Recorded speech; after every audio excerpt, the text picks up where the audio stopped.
Lamalungu abambe imashi namuhla ibhekise emahhovisi eqembu esifundazwe iKwaZulu-Natal ngenhloso yokuthi kuxazululwe isikhalo sawo esimayelana nohlelo abazomela umphakathi okhethweni lohulumeni bezindawo eDumbe.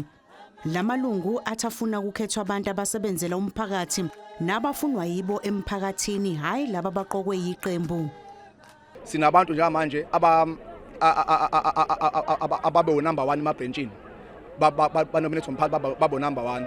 Kodwa siyathola ukuthi lobantu ababuya ngezi number 1s babuya kubuyiswa abanye abantu ade bengekho. Kunabantu esithola ukuthi ba-appearisha ama list ama PR kodwa emabhentshini ngokunominate kwama ANC noma guidelines ANC athi umuntu onominate kaningi kakhulu emabhentshini uyena othopa ilist. Uzothola ukuthi umuntu onominate kakhulu emabhentshini uyena ongaphansi kwelist. So lonto itshela ukuthi ke manje sinenkinga entsha yabantu abazongabi nayo isupport yama masses on the ground.